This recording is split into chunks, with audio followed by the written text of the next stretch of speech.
શાંતિ 25/8/2026। આજના મીઠા બાબાના મધુર મહાવાક્ય। મીઠા બાળકો, બાપ અને વારસાને યાદ કરવામાં તમારી કમાઈ પણ છે તો તંદુરસ્તી પણ છે। તમે અમર બની જાઓ છો। પ્રશ્ન છે, હૃદયને શુદ્ધ બનાવવાની સહજ યુક્તિ કઈ છે? ઉત્તર છે, ક્યાંય પણ રહો, ટ્રસ્ટી થઈને રહો। હંમેશા સમજો, અમે શિવ બાબાના ભંડારાથી ખાઈએ છીએ। શિવ બાબાનો ભંડારાનું ભોજન ખાવા વાળાનું હૃદય શુદ્ધ થતું જાય છે। પ્રવૃત્તિમાં રહેતા જો શ્રીમત પ્રમાણે ડાયરેક્શન પર ટ્રસ્ટી બનીને રહે તો એ પણ શિવ બાબાનો ભંડારો છે। મનથી સરેન્ડર છે।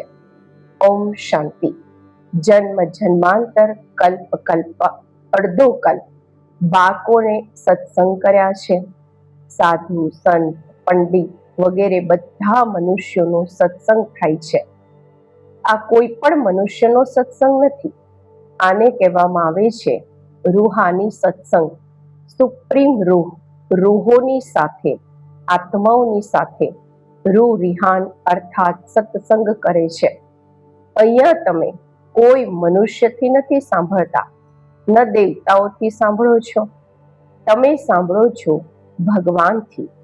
ભગવાનને હંમેશા નિરાકાર કહેવામાં આવે છે અને ભગવાન આવે જ ત્યારે છે જ્યારે બાળકોને ભગવાન ભગવતી બનાવવા માટે ભણાવવાનું છે। ભગવાન અને ભગવતીનું પદ સિવાય ભગવાનના કોઈ આપી ન શકે। તમે બાળકો જાણો છો, કલ્પ કલ્પ સંગમ યુગ થાય છે તો નિરાકાર ભગવાન અમને જ્ઞાન આપે છે। આ પણ માત્ર તમે જ સમજો છો, બીજું કોઈ મુશ્કેલ સમજી શકે। શિવ બાબા આવે છે જરૂર, પરંતુ એના બદલે શ્રી કૃષ્ણને ગીતાના ભગવાન કહી દીધા છે। તો જરૂર બધાની બુદ્ધિમાં મનુષ્યતન જ આવતું રહેશે। તમે જ દેવી ગુણવાળા હતા, બીજા બધા આસુરી ગુણવાળા બન્યા છે। બાબા કહે છે, તમે જ દેવી ગુણવાળા હતા અને અત્યારે આસુરી ગુણવાળા બન્યા છો। ફરીથી અત્યારે દેવી ગુણવાળા બનો છો। દેવી ગુણવાળાઓને ઈશ્વરીય સંપ્રદાય, આસુરી ગુણવાળાઓને આસુરી સંપ્રદાય કહેવામાં આવે છે।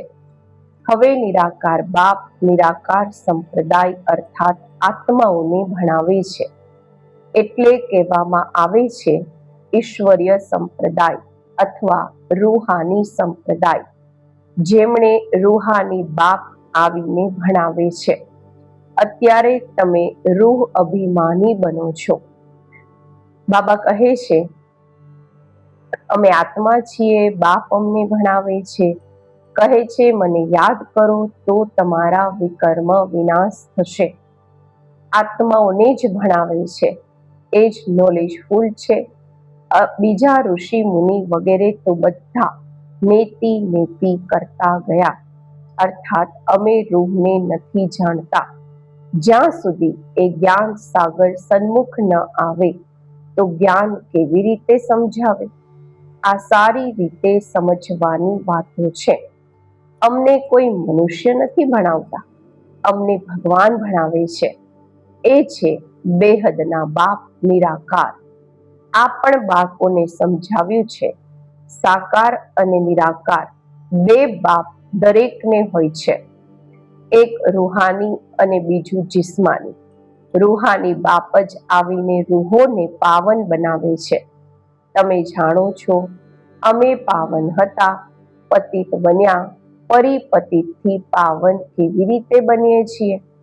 ચિત્ર પણ સામે છે। બાબા સલાહ આપે છે, રાય આપે છે કે વારંવાર ચક્રની સામે જઈને બેસો તો બુદ્ધિમાં બધું જ્ઞાન આવી જશે કે અમે અત્યારે સંગમ યુગ પર બેઠા છીએ। બીજા બધા પોતાને કળયુગમાં સમજે છે। કળયુગને ઘોર અંધકાર કહેવામાં આવે છે। અત્યારે તમે છો સંગમ પર, અત્યારે તમને રોશની છે, પ્રકાશ છે। સતયુગમાં પછી તમને આ જ્ઞાન નથી મળતું. બાપ જ્યારે આવે છે ત્યારે જ ઘોર સોજરો એટલે કે પ્રકાશ થાય છે. આ સંગમ યુગ છે જ કલ્યાણકારી યુગ. આના જેવો યુગ કોઈ હોતો જ નથી. જ્યારે કે બાપ આવે છે, સતયુગને કલ્યાણકારી કહે છે. ત્યાં કોઈનું કલ્યાણ થતું નથી. કલ્યાણ તો સંગમ પર જ થાય છે. સતયુગમાં તો છે જ કલ્યાણ. સંગમ પર કલયુગને સતયુગ કલ્યાણકારી બનાવે છે. તો અત્યારે તમારું જુઓ કેટલું કલ્યાણ થાય છે. માત્ર બાપ અને વારસાને યાદ કરવામાં કેટલી તમારી કમાઈ છે. કમાઈની કમાઈ પણ છે અને તંદુરસ્તીની તંદુરસ્તી પણ છે. તમારું જીવન અમર બને છે. તમારી ક્યારેય અકાળે મૃત્યુ નથી થતું. તો બાળકોને એટલી ખુશી રહેવી જોઈએ, કારણ કે તમારી બુદ્ધિમાં બધું નોલેજ છે. અહીંયા તમે બાળકો આવો છો તો પુરુષાર્થ કરી મ્યુઝિયમમાં ચિત્રો પર સમજાવવાના લાયક બનવું જોઈએ. પોતાને લાયક બનાવવા માટે 7-8 દિવસ બેસીને શીખો. પ્રેક્ટિસ થઈ, જટ ભાગ્યા સેવા પર. સર્વિસ કરીને પછી પાછા ફરી આવીએ. આ શીખવું તો ખૂબ સહજ છે.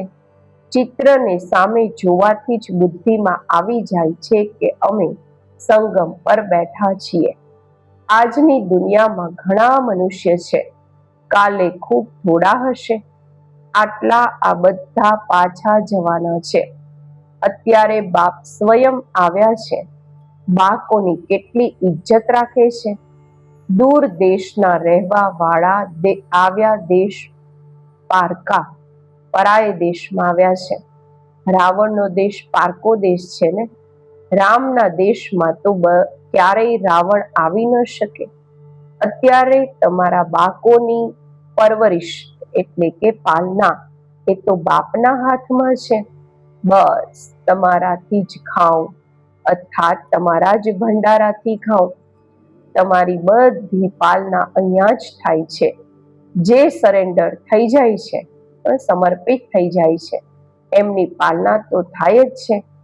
પરંતુ જે મનથી પણ સમજે છે કે આ બધું જ ઈશ્વરનું એટલે કે બાપનું છે, હું ટ્રસ્ટી છું, અમે શ્રીમત પર જ ચાલીને ખર્ચો વગેરે કરીએ છીએ, એવું જે સમજે છે એ પણ શિવ બાબાના ભંડારાથી જ ખાય છે.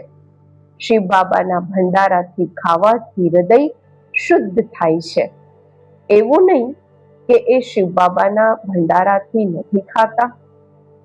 બાપના ડાયરેક્શન પર ચાલવા વાળા પણ જેમ કે બાપના ભંડારાથી જ ખાય છે.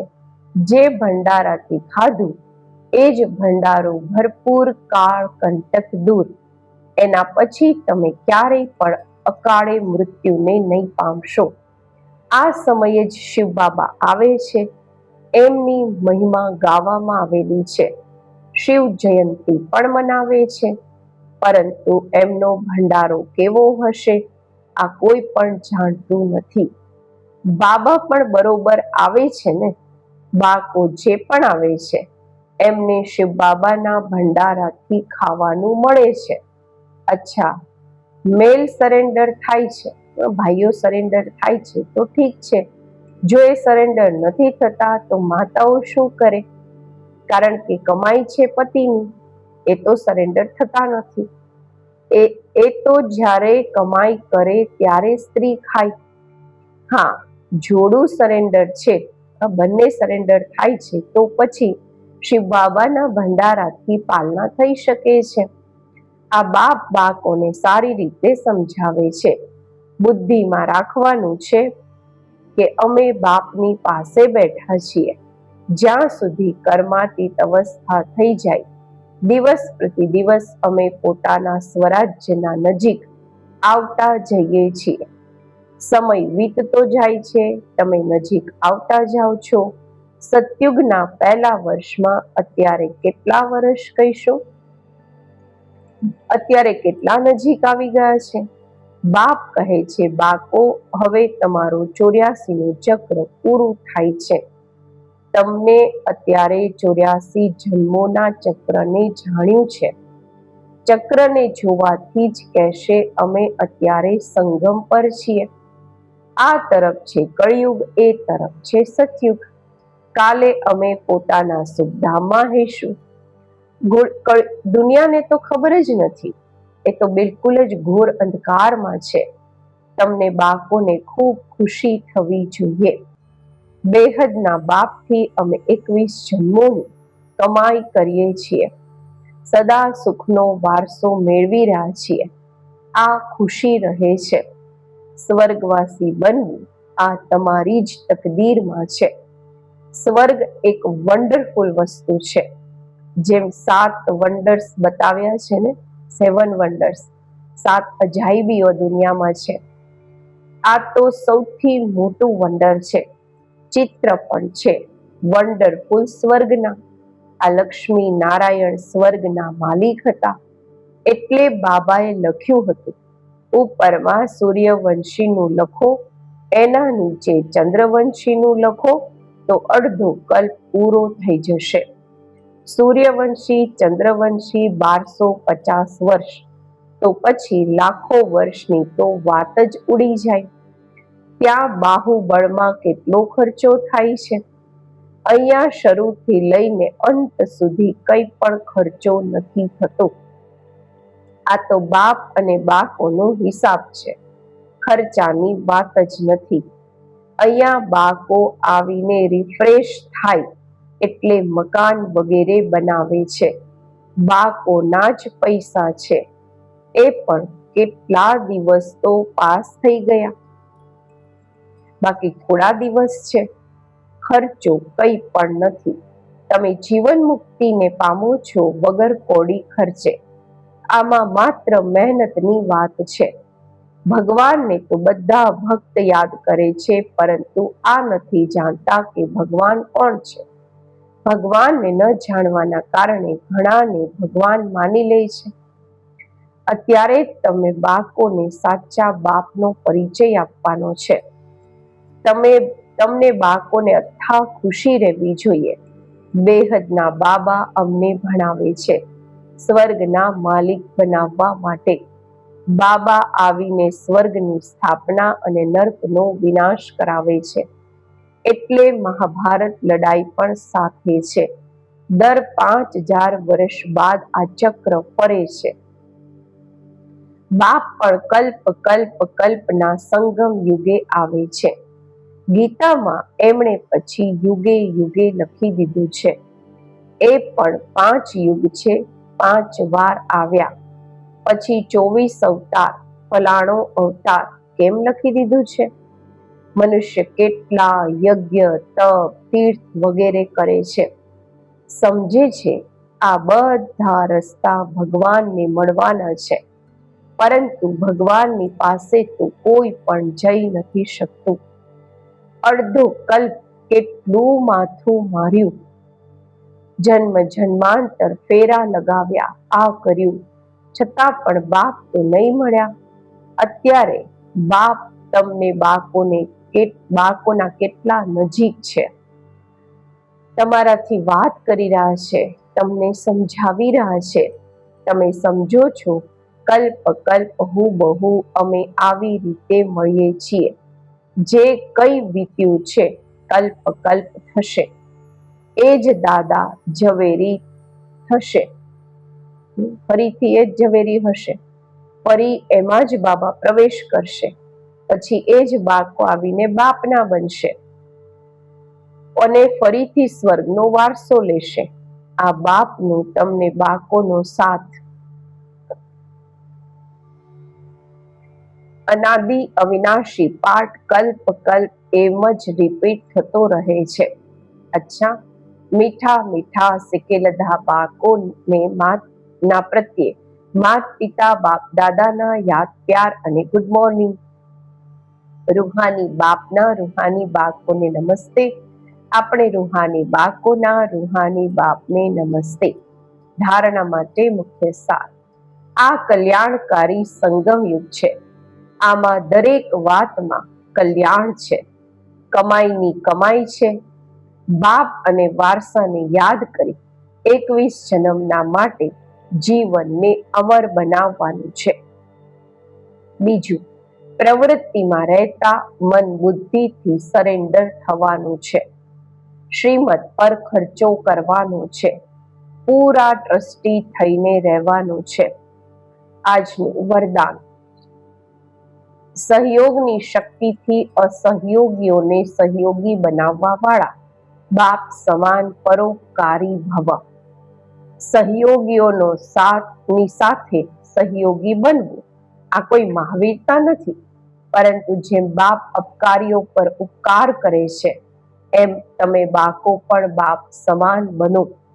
કોઈ કેટલા પણ અસહયોગી બને, તમે પોતાના સહયોગની શક્તિથી અસહયોગીઓને સહયોગી બનાવી દો. એવું નહીં વિચારો કે આ કારણથી આ આગળ નથી વધતા, કમજોરને કમજોર સમજીને છોડી નહીં દો, પરંતુ એને બળ આપીને બળવાન બનાવો. આ વાત ઉપર અટેન્શન આપો તો સર્વિસના પ્લાન રૂપી ઘરેણા પર હીરા ચમકી જશે, અર્થાત સહજ પ્રત્યક્ષતા થઈ જશે. સ્લોગન છે: ક્રોધનું કારણ છે સ્વાર્થ કે ઈર્ષા. આ ચીડચીડાપનની જડ છે. પહેલા એને જ સમાપ્ત કરો. અવ્યક્ત ઈશારા: અપવિત્રતાના બીજને પણ સમાપ્ત કરી સંપૂર્ણ સ્વચ્છ પવિત્ર બનો. પવિત્રતા ફાઉન્ડેશન છે અને પવિત્રતાનું બ્રહ્મચર્ય વ્રત ધારણ કરવું એ કોમન વાત છે. પરંતુ અત્યારે આગળ વધ્યા છો તો બાળપણની સ્ટેજ નથી. અત્યારે તો વાનપ્રસ્થ સ્થિતિમાં જવાનું છે. હું બ્રહ્મચારી જ રહું છું, પવિત્રતા તો છે જ, માત્ર આમાં ખુશ નહીં થઈ જાઓ. મૂળ ફાઉન્ડેશન પોતાના સંકલ્પને શુદ્ધ બનાવો, જ્ઞાન સ્વરૂપ બનાવો, શક્તિ સ્વરૂપ બનાવો. સંપૂર્ણતાને પ્રાપ્ત કરવા માટે દાદી પ્રકાશમણીજીનો ગુપ્ત પુરુષાર્થ. 19મા પુણ્ય સ્મૃતિ દિવસ નિમિત્તે વિશેષ ધારણાઓ.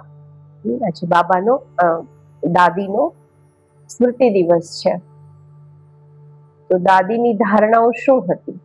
પહેલું છે, દાદીજીએ બધી જવાબદારી સંભાળવા છતાં લક્ષ્ય રાખ્યું કે મારે સર્વગુણ સંપન્ન, સર્વ કળાઓમાં સંપન્ન, નિર્વિકારિતામાં પણ સંપન્ન બની સંપૂર્ણતાની મંજિલને પ્રાપ્ત કરવાની જ છે. બીજું, દાદીજીના મન, વચન, કર્મથી ડબલ અહિંસક બની બધાને સુખ આપ્યું અને સુખ લીધું. મનસાથી પણ કોઈ પણ આત્માને ન દુઃખ આપ્યું અને ન દુઃખ લીધું. ત્રીજું, દાદીજી સદા એક બાપના જ આકર્ષણમાં રહ્યા. એમને કોઈ પણ જૂની વસ્તુ, વ્યક્તિ કે તત્વોએ પોતાની તરફ આકર્ષિત નથી કર્યા. સદા એક બાપની યાદમાં રહી પોતાની સૂક્ષ્મ વૃત્તિઓને પણ એકાગ્ર કરી. ચોથું, સદા સાક્ષીપણાની સ્ટેજમાં રહી સદા સાથીના સાથનો અનુભવ કર્યો. એમની દ્રષ્ટિ વૃત્તિમાં રૂહાનિયત અને અલૌકિકતા હતી. એમના સંસ્કારોમાં એટલી રોયલ્ટી હતી જે એમની આંખ કોઈમાં પણ નહીં ડૂબી. પાંચમું, એમણે કોઈના અવગુણ ચિત્ત પર નથી રાખ્યા, કોઈના અવગુણ નોટ નથી કર્યા. સદા પર ચિંતન, પર દર્શન અને પરમતથી મુક્ત રહી સ્વચિંતનમાં રહ્યા. છઠ્ઠું, દાદીજી બ્રહ્મા બાપની સમાન સદા નિર્માણ રહ્યા. નિરાકારી અને નિરહંકારી સ્થિતિમાં રહેવાનો અભ્યાસ કર્યો. સદા સ્વયંને સેવાધારી સમજ્યા, ક્યારેય પોતાની મહિમાને સ્વીકાર નહીં કરી. કોઈની નિંદા કરી તો ગભરાણા નહીં અને મહિમામાં ખુશ નહીં થયા. દરેક વાતમાં પોતાની સ્થિતિ સમાન રાખી. સાતમું, બાપ દાદાથી મળેલી દિવ્ય બુદ્ધિની સોગાતને સંભાળીને રાખી. સદા સમર્થ સંકલ્પ કર્યા. દરેક કર્મ શ્રીમત પ્રમાણ થાય, એમાં જરા પણ મનમત કે પરમત મિક્સ ન થાય. દિવ્ય બુદ્ધિના આધાર પર દરેક સંકલ્પ, બોલ અને કર્મ થાય. આ લક્ષ્ય રાખી સંપૂર્ણતાને પ્રાપ્ત કર્યા. 8મું, સદા એક બળ એક ભરોસો, એકથી જ સર્વ સંબંધ, કોઈ પણ તરફ ઝુકાવ ન હોય. હંમેશા ભાઈ ભાઈની વૃત્તિથી બધાને જોયા અને રહેમ દિલના ગુણને ધારણ કરી કમજોર આત્માઓમાં બળ ભર્યું. અપકારીઓ પર પણ ઉપકાર કર્યો. 9મું, દરેક નાની મોટી પરિસ્થિતિને નથીની, કઈ નવું નથીની સ્મૃતિથી પાર કરી. કોઈ પણ દ્રશ્યને જોઈ કેમ શુંના પ્રશ્નોમાં ઉલઝવાની બદલે સદા સાક્ષી ભાવને ધારણ કરી સદા હર્ષિત રહ્યા. 10મું, એમના દરેક બોલમાં રોયલ્ટી દેખાતી હતી. કોઈ પણ બોલ સાધારણ નહીં બોલ્યા, એમના મુખથી એ જ બોલ નીકળ્યા જે થવાનું હોય. એવી સિદ્ધિ સ્વરૂપ આત્માના સંકલ્પ પર સિદ્ધ થવાના કારણે સહજ જ સંપૂર્ણતાને પ્રાપ્ત કરી લીધી. 11મું, દાદીજી સદા આત્મવિશ્વાસથી ભરપૂર હોવાના કારણે આ સ્મૃતિમાં રહ્યા કે અમે તો કલ્પના વિજયી આત્મા છીએ. કોઈ પણ જૂનો સ્વભાવ, સંસ્કાર કે હિસાબ કિતાબના અધીન નહીં રહ્યા. એવો અનુભવ કર્યો જેમ આત્મા લાઇટના શરીરમાં નિવાસ કરી રહી છે. 12મું, દાદીજીની બુદ્ધિ સ્વચ્છ, સાફ, આયનાની જેવી હતી, અરીસા જેવી હતી. એ નિરંતર તપસ્વી મૂર્ત થઈને રહ્યા. સદા આ સ્મૃતિ રહી કે આ તપસ્યાથી જ વિશ્વનું કલ્યાણ થશે, સુખમય સંસાર આવશે. 13મું, દાદીજીના અંતિમ સમયને સામે જોતા સદા સ્વચિંતન કર્યું. સ્વ ઉન્નતિના માટે રોજ અમૃત વેલા બાબા સાથે મીઠી મીઠી રૂરિહાન કરી બાબાના મહાવાક્યોની ગહેરાઈથી અધ્યયન કર્યું. બાબાની સાથે બાબાની મુરલીથી અતૂટ પ્યાર રહ્યો. 14, દાદીજીએ પોતાની સંપૂર્ણ સ્થિતિ બનાવવા માટે દેહભાનથી પરે રહેવાનો અભ્યાસ કર્યો. એમની બુદ્ધિમાં સદા આ જ રહ્યું કે અમે વિશ્વ કલ્યાણના નિમિત્ત છીએ. અમે સ્વની સ્થિતિ ઊંચી, એકાગ્ર, એકરસ અથવા સંકલ્પોથી પરે નિર્સંકલ્પ બનાવવાની છે. ત્યારે અમે આ જૂની દુનિયાથી ઉડીને બાબાની પાસે વતનમાં જઈને બેસીશું.